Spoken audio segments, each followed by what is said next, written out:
I thought for this month's video we would do a little bit of art history, and I wanted to talk about a painting by Camille Corot that was a big influence on me when I was first getting started as a landscape painter. It's currently in the Louvre. I've seen it a number of times, and it was painted on site in Umbria, just outside of the town of Narni, and I've actually been there to the site. We drove down, and this is the bridge taken from a Google map, and there's this monastery up here on the hill, and these days the path down the hill from the monastery goes like this.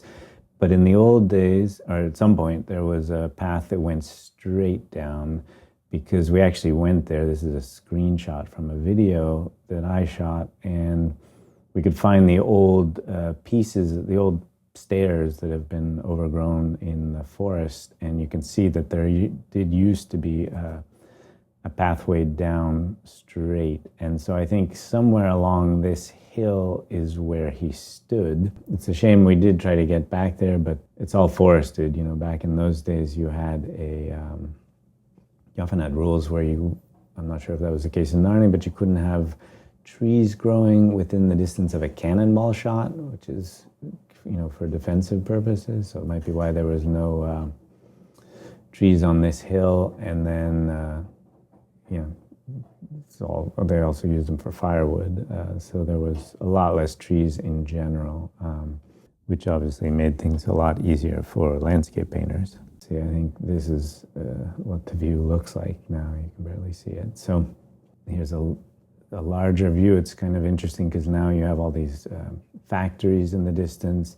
There's this very large road that kind of breaks the view. And the river is tiny now.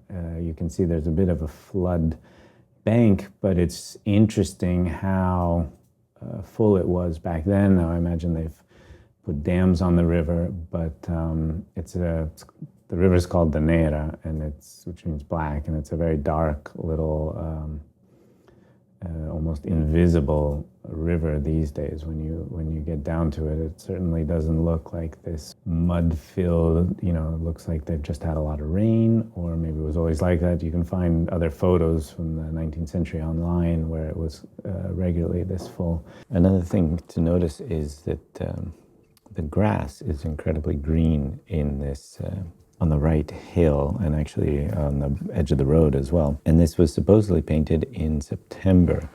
Now, to have green grass in central Italy in September, you have to have had a lot of rain in August and September, and it's quite uncommon. I would say I lived in Italy for about 20 years, and maybe once a decade we would have a really wet August and September, and you would have that sort of a green grass in September. But normally the grass is all quite burnt out in September, and the green grass doesn't come back until October.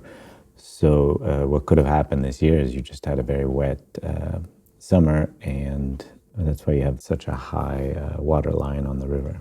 So as for what time of day this was painted at, this is a website called The Photographer's Ephemeris, and basically put in 1826 in September.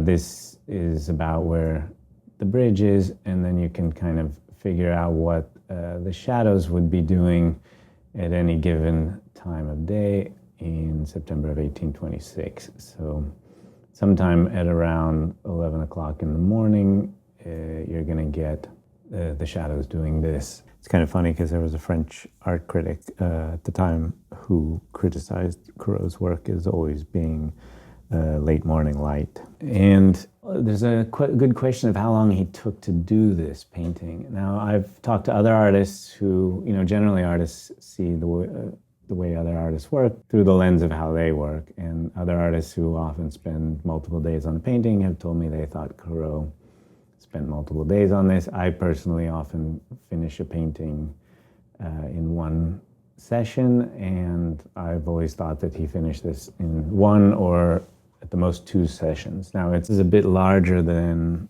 I could do in one shot. Certainly, it's 34 by 48 centimeters, which is, it would be hard to fill this in one shot. On the other hand, he didn't finish it entirely. And he also did drawings of everything. I mean, of all the other paintings, I don't think there's an original drawing surviving of this view, but I imagine since he did do drawings of all the other subjects he painted in Italy, that he would have also drawn this first. So if you've gone out and you've done the drawing, I don't see why he couldn't have done this in 1 or 2 shots.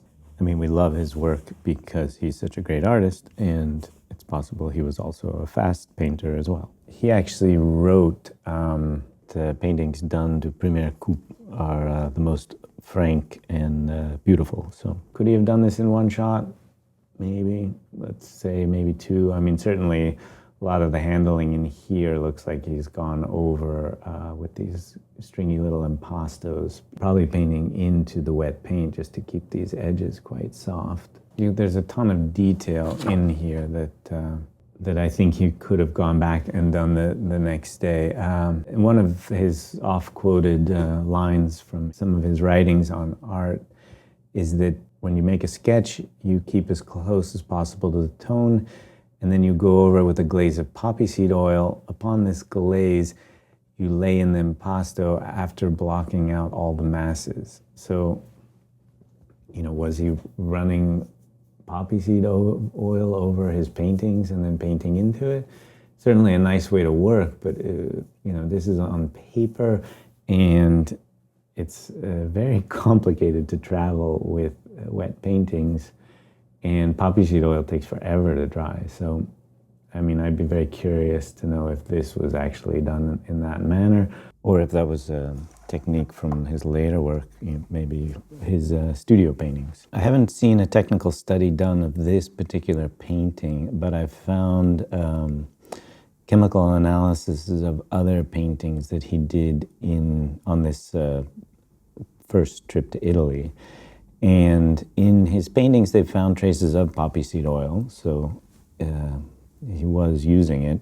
There's also linseed oil and walnut oil. Now, the reason he could have had all these different oils is because he wasn't mixing his own paints.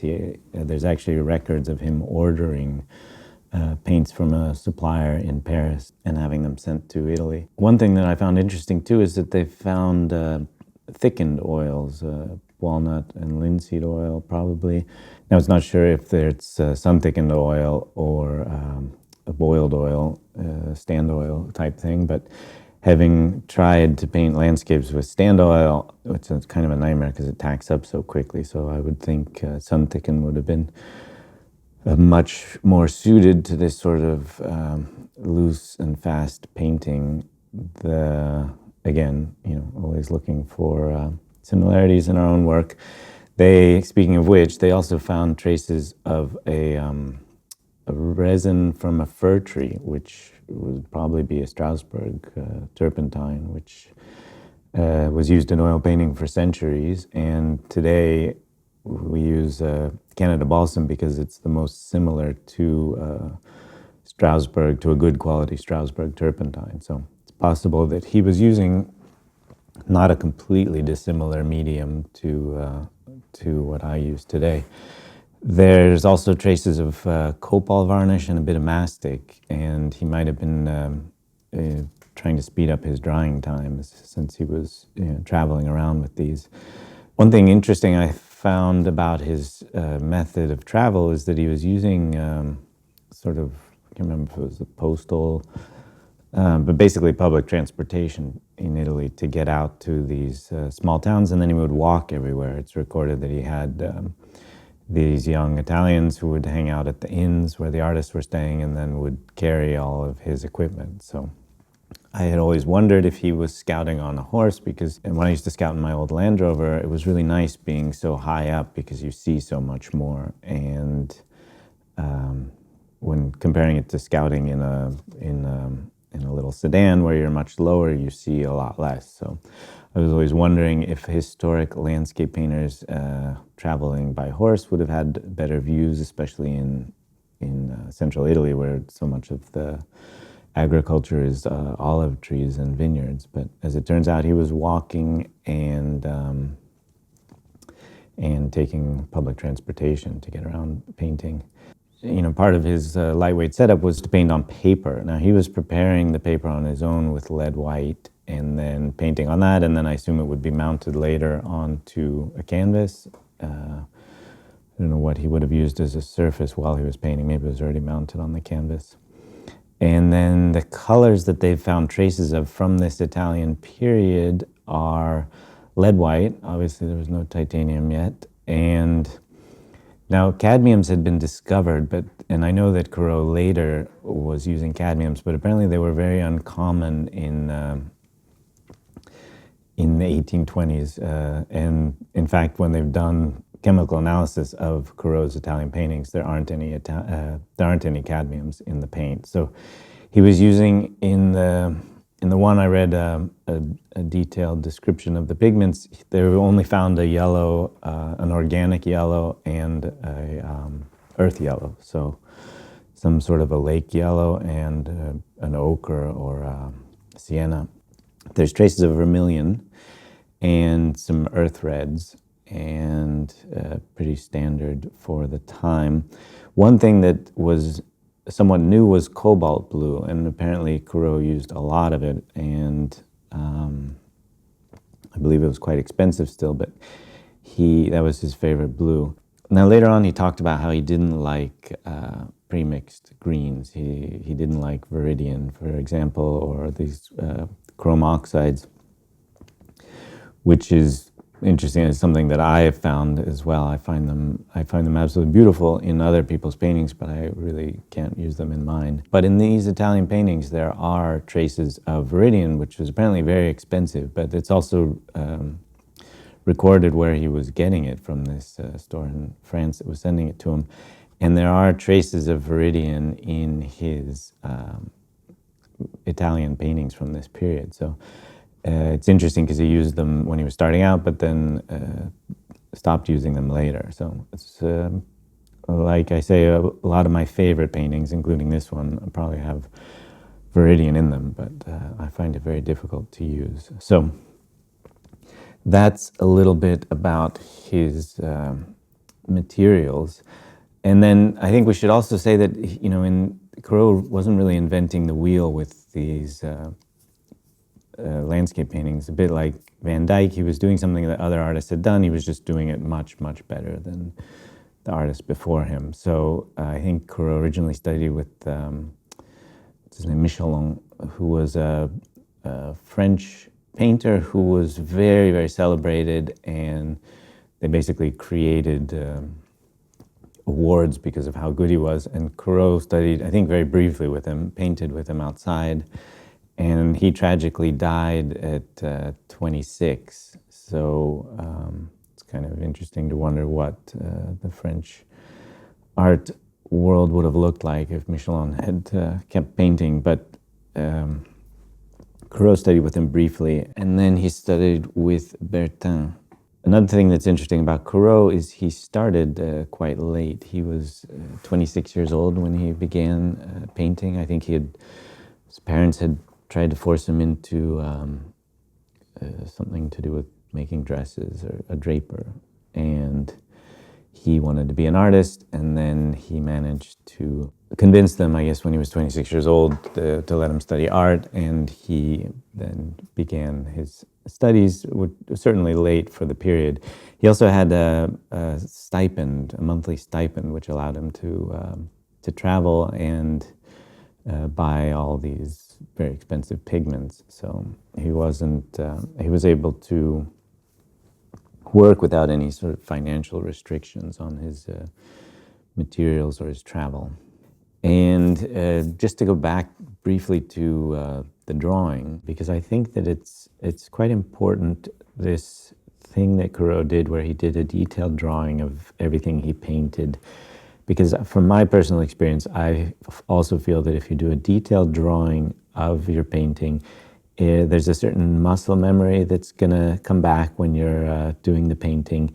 And the main thing too is that it helps you to visualize the final piece in your head, and that allows you, when you're working on the painting, to work both much faster and with much better results. I just think visualizing a painting is so important in in creating a successful artwork, and it's something that isn't really discussed or taught as much as I think it should be. So let's go back and look at some of Corot's drawings. He did lots of drawings, and I especially love his Italian drawings from that period because there's a real simplicity to the lines, and then he just gets in some of the masses with a bit of hatching, but he doesn't overwork the drawings. There's the same way the paintings from this period are so simple. This is Narni, the same year. Simple line drawings and the hatching. And like I said, I started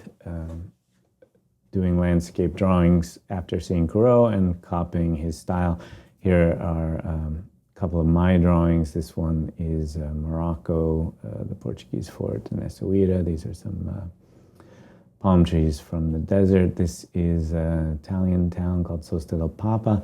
And I was going out and doing the same thing as Corot. I would do these detailed drawings of the subject, and then I would go back and do the painting. But really my style of drawing was taken entirely from copying Corot's.